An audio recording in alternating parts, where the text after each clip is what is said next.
just being, close up, or what do you think about this gap?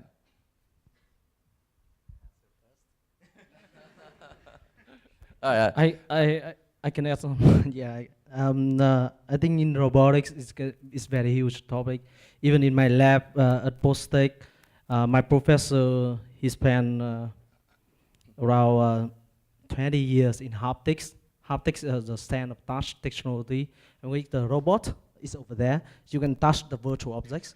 But actually, the question is like, if the robot can grasp the object like the same way we hold the bottle, it's very difficult because the force sensors normally kind of in the way we feel the force, and the robotic arms can destroy the bottom easily. So there are many diverse research topic in robotics and AI, and we need something like Cambria to support researcher in both fields. So I think now I give it to Vu. You can add something. Well, so yeah, I think I'm on the same camp with you. We firmly believe that the hardware would enable the software to go into places, right? So that's why we've been focusing on robotics. But robotics is hard. Hardware is hard, and robotics even harder. If I have to restart it again, I wouldn't do robotics in consumer, to be honest with you.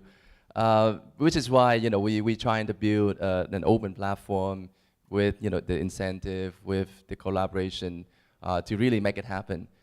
Because otherwise, we won't have anytime soon consumer robot. Of course, industrial robots, with manufacturing, people can charge a lot of money for the robot, so that's pretty obvious, right?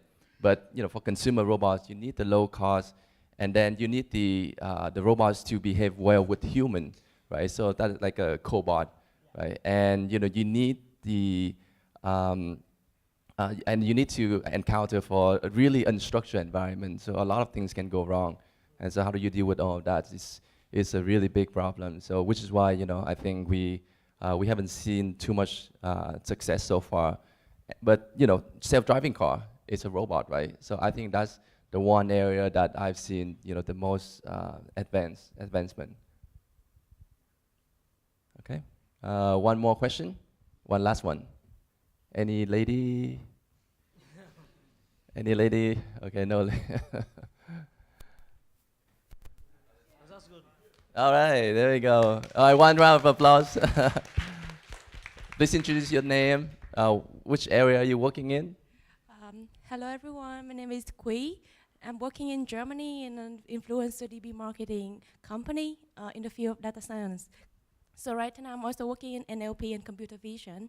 So I have one question for Mr. Thang Lung related to NLP, especially translation, because right now I'm working on the data set related to hashtag. And as you know, human always have a creative in the way they create new language, new vocabularies, especially with hashtag. They can change all the time the combination between word and word, and how the Google's translation deal with that problem. Chắc là bó tay thôi. Yeah, so it's a challenging problem. Even things like slangs or idioms, Google still have problems translating those.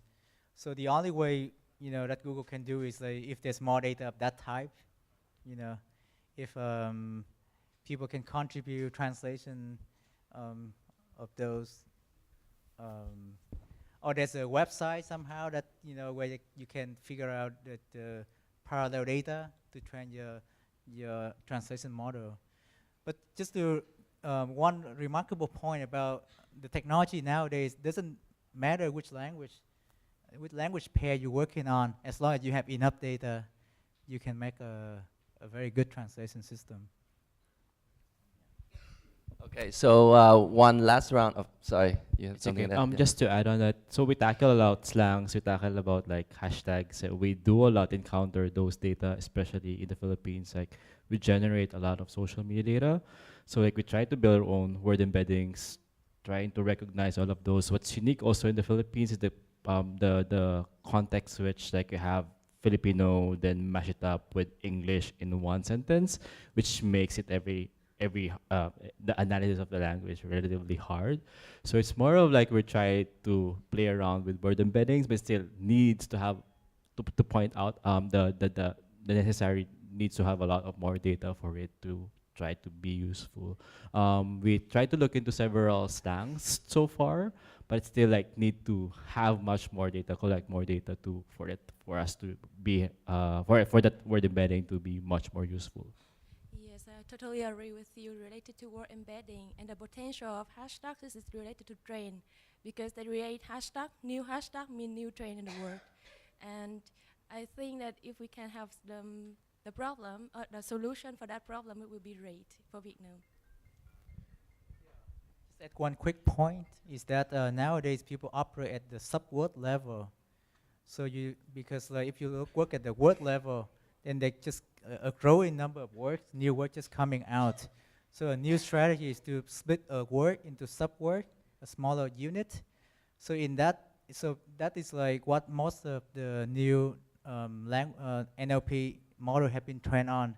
So when you split into subwords, I think that also solves the hashtags, because when you split in subword, then only the hash at the beginning is different, and the other word could be like quite similar.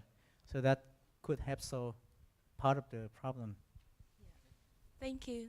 Yeah, I just want to add a follow-up point. I think Tang mentioned a great technique, and it just happens that has been around for a few years. So there was prior work on letter triagram, and also character level CNN and letter triagrams. So there was a paper back in 2013 from MSR about using letter triagrams to do sentence level embedding. Thank you very much. All right, I think time's up. So one last round of quick answer. Okay. So what is your favorite AI company that is not your own, and why? So you quickly go through this. And of course, you know, what is your favorite AI company that is not your own company you're working on right now, and why? We start from Google. and why? It's more of like trying to. Are you working at Google? No, I'm not. Were you working with the Google developer? Google developer. Okay, that's group. cheating. Now you can do that. Next one. Let me think first. Okay. Yeah, I need to bring some. Come on, guys. Let's make this fun. Yes, company. The AI company that is not your own, and why? Yeah. Tang is trying to stall in too.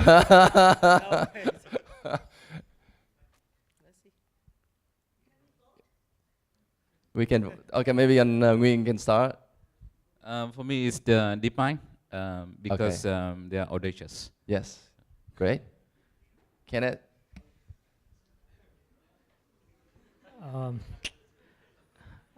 I think one company that I like now is a startup called Prowler in the UK.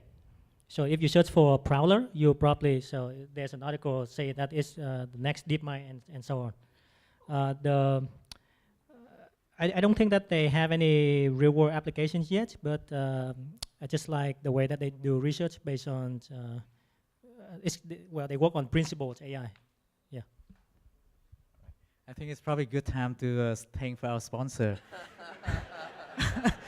So I would say Elsa Speak is the company that I quite love, because it started out very small. You just want to help people speak English well with good accent. But it turns out to be later on transformed into a speech company, speech technology companies. And now I think, I'm not sure if people know, when you search for how to, like when you use Elsa, right? I'm marketing for Elsa at the moment. So when you type some sentences and then learn how to speak a certain phrase, or you speak yourself and get the corrections, you're actually contributing the data to Elsa.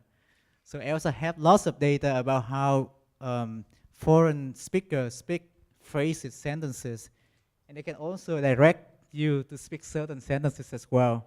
So I think this is a very smart way. It starts simple.